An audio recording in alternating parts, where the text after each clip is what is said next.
What's going on, boys and girls? Pat here with a deck profile for the My Hero Academia collectible card game. This one is going to be on Ochako Uraraka number 3. This is for the Crimson Rampage meta. This is the first video on a new channel that has come about because of so many of you asking for me to finally return to card game content. It's been a while since I've really done dedicated card game related content, but the dam finally broke last week when a friend of mine actually begged me to come back and specifically cover things for the My Hero Academia collectible card game. So yeah, this channel won't always focus on My Hero Academia stuff, but it will primarily be focused on that. I still want to talk about some things that I can't on my main channel, such as Commander decks for Magic the Gathering. So you might see some of that on this space as well. But yeah, this channel will be my return to card games, so to speak. And what better way, again, to start it off with arguably one of the better female protagonists in a shonen, Ochako Uraraka. She is a 6-hander with 25 life. Her symbols are air, chaos, and void. She has response. After the combat phase begins, reveal your momentum and add one high or charge attack revealed this way to your hand. Keep in mind, this is both players' turns, and it happens after that player draws cards. So you can draw up to 6 cards and then add a card with this response from your momentum to your hand, making her a effective 7-hander. But you can also do it on your opponent's turn to pick up a specific block. Say you know you're playing against somebody like Froppy who has a lot of highs and lows. You can get whichever zone out of your momentum that you need, effectively making this Ochako actually an 8-hander because it triggers again on both players' turns. And just like with both players' turns, her second response is very much the same way. It is response after an attack is blocked, draw 1 card and discard 1 card. Your next check to play a card gets +1. So that means on offense, you're essentially cheating the progressive difficulty system if they block your first attack, second attack, so on and so forth. But on block, you're essentially, again, cheating the resource system. Let's say you have 2 highs in your hand, you block a high attack, and you might need a specific zone, like say you know that they're going to follow it with a specific combo, say it's like a low or something. You can essentially filter to try to find that block zone, and that block will get +1 to its check, which is super helpful for blocking long strings of attacks. So I think this character is very well rounded, because she allows you to play very aggressively and also rewards you for having good defensive sequencing as well, which are things that I really look for in a lot of characters. So she promotes this very aggressive playstyle that gets to see a lot of cards. So if you like to draw cards, this is definitely a deck I think that you will really enjoy. And just like I've done with my Momo Yayorozu deck profile, as well as my Deku deck profiles on my main channel in the past, I will show you how I go about playing the deck, and I divide everything up into 2 packages. We have the attacks and then the foundations. Let's start with the attacks, and the attacks I have separated into 3 sections for you. We have essentially your openers, we have your essentially string filler, and then we have our closers here at the end. So let's start here by talking about attacks I think you should open your turn with. And the best attack I think in the whole deck is this opener right here, which is Electric Jolt. It is a 4 difficulty 3 check with a 3 mid for 4 damage and has a +2 high block. It is a charge attack, which all of our attacks in this deck are charge. It has EX2 and stun 1. If it is added to your momentum, it is added face up. And while it is in your momentum, you can flip it face down as an enhance to specifically commit one of their foundations. So a problematic wall cling or say a creepy realization, for example. It also has enhance. If it is completely blocked, it still deals 1 damage. The reason I think that this is the best opener is because it's a relatively cheap way to not only stun them, but guarantee get a little bit of damage in. Even if they block it, it will always go to the momentum unless they block it with, say, wall cling, for example, or another effect that denies that second enhance. So this is just really potent. You'll always get to chip in for a little bit of damage, and then on their turn, you have the option of picking it up for a +2 high block, or letting it sit in momentum, flipping it as an enhance, committing them out, and then on your turn, picking it back up after you've drawn a new hand. So once you essentially have stuck 1 jolt, you'll pretty much see it for the rest of the game. And a thing you can do is essentially juggle 2 jolts where you essentially stick both of them in the momentum, use one to commit them out, the other one comes back to your hand, and then the second one comes back to your hand, and then you just double jolt them again, and so on and so forth. So, and every time they're blocking these, by the way, and only taking the one, you're essentially getting to filter through your deck and find the better attacks in your deck and getting to play longer and longer strings. So this is a really, really strong opener, and it is the main reason that I decided to go with air for the character. Another very good opener is one you're probably familiar with from the other Ochakos, and that is Zero Gravity Lift. It is a 5 difficulty with a 3 check, and it is got a 3 high for 6 damage with a +3 high block. Again, a charge attack, but this one is a throw, meaning that if they block it, then it will still deal half the damage rounded up. And that's really, really important. We want our opponents to block our attacks so we can get value out of our second response. And this is just like Electric Jolt, one that will always essentially deal damage, barring specific hate cards or things like Wall Cling. If it is added to your momentum, again, it is added face up. And then as an enhance while it's in your momentum, you can remove it to make it so the current attack in the pool after it resolves is sent to your momentum. So again, more ways to clear the card pool, and then essentially again, they will block this. We will get that second enhance, and so on and so forth. So these two are great openers because they lend themselves very well to getting blocked, so we can get advantage off of our response. The last 2 attacks that I am playing here for openers are 2 copies of Amplified Sound Blast. It is a 4 difficulty 3 check with a 3 mid block, 4 low for 4 damage. It has flash, and it is a low, and not every deck packs a lot of low blocks, so for certain decks, this can just come down as kind of like a quick low attack that they kind of have to just block it. It's like, hey, catch kind of thing. And sometimes people just can't block it, so they'll just take a partial for 2 damage, and that's fine because just like with the other effects, it is added to momentum face up, and you can flip it face down to make it so your next charge attack gets -2 difficulty, which again synergizes with the response, so that's why I really, really like it. It also has a deadlock of responding and drawing 2 cards if you somehow need it. I think it's the worst attack in the deck, and if for some reason you don't like it, you are allowed to switch it out. Just as a general view on how I build decks, this is more of a blueprint or a guideline. Don't just blindly copy everything that I do.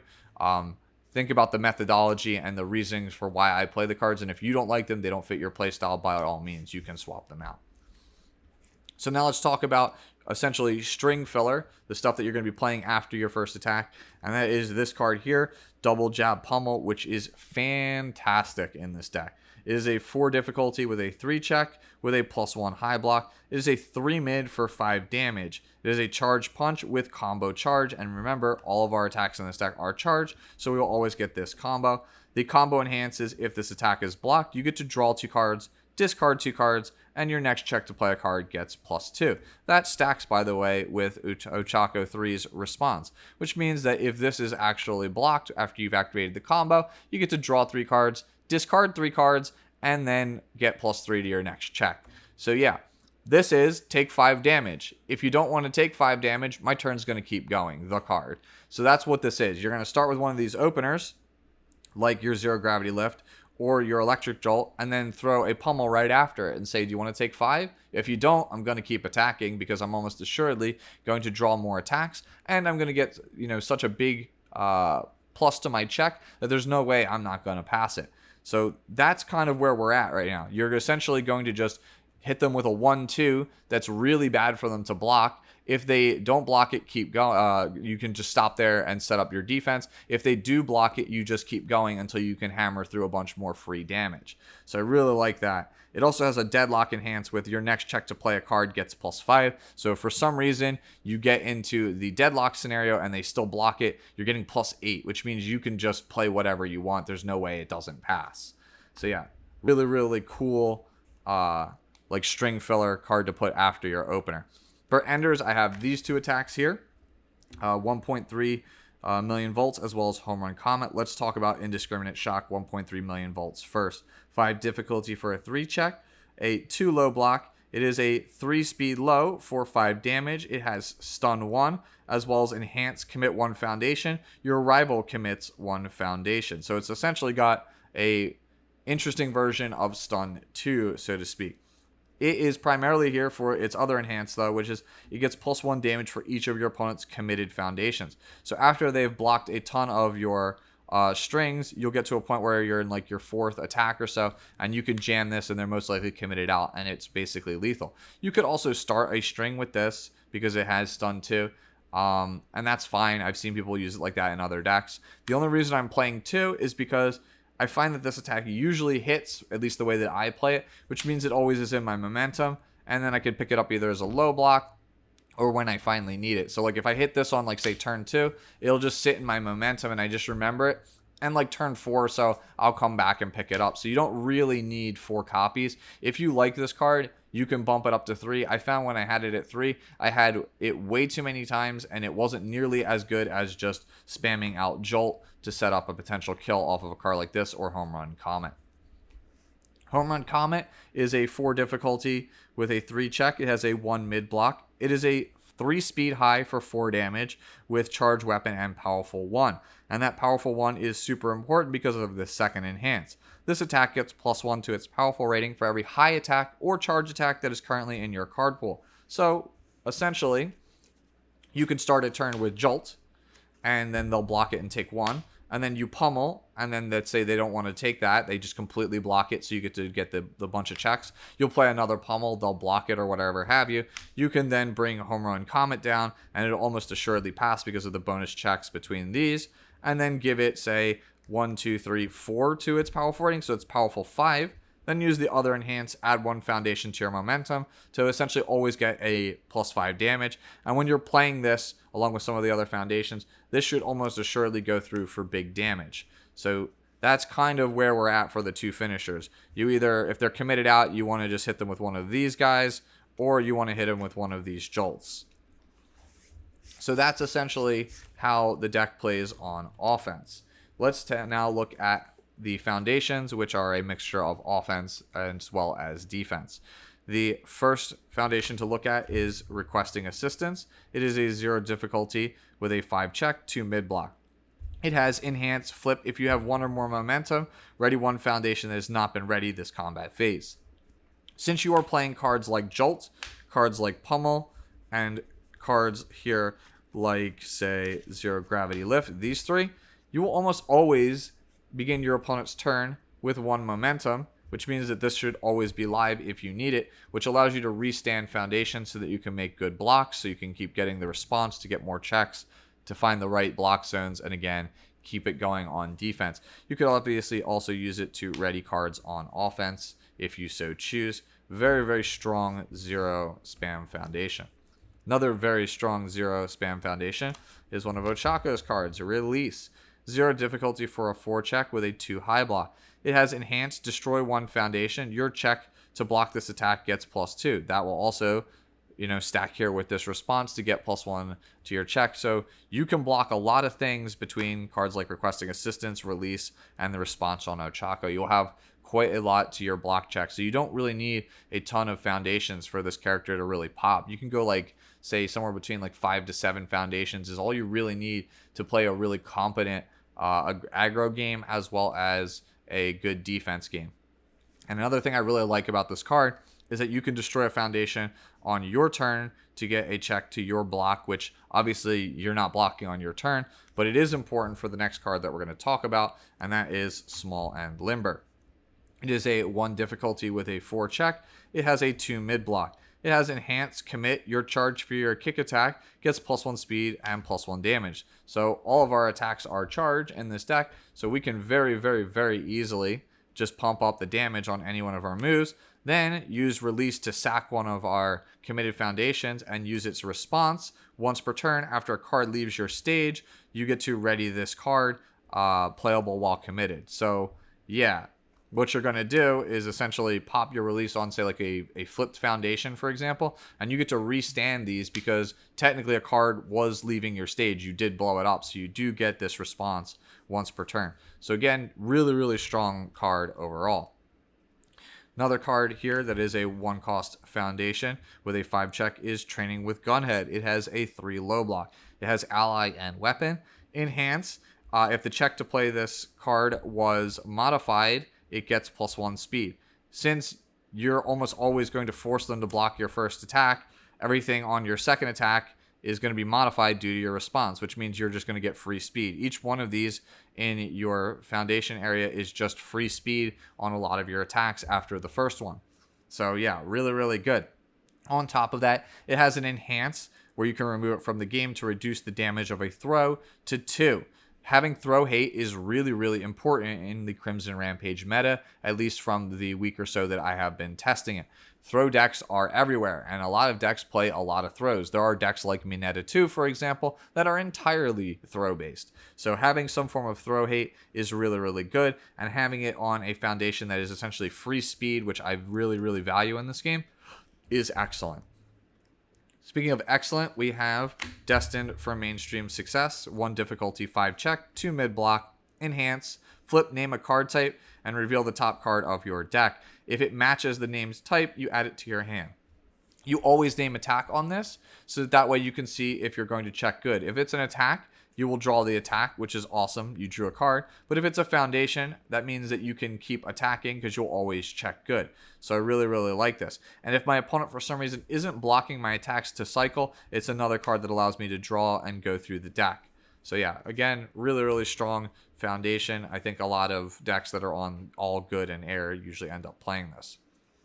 Next up is Infinite Potential, 1 difficulty 5 check for a +1 high block. It has response flip after your rival plays an attack, change its zone to high. This is really important because this double jab pummel will almost always be going to your momentum, because players usually after a while will realize I'm going to take 5 because otherwise his attacks just keep going and I get blown out by a home run comet or I get blown out by a 1.3 million. So eventually players will just learn to take 5 from the pummel because they don't want your turn to keep going. And that's great because it sits in your momentum as a +1 high block. Now when they play an attack that you couldn't block, you can flip and use this because you'll pick it up off the response and have it available as a block on their turn. So that's why I really, really like Infinite Potential in this deck. Next up is 2 copies of First Impressions, although I might go up to 3 in the future.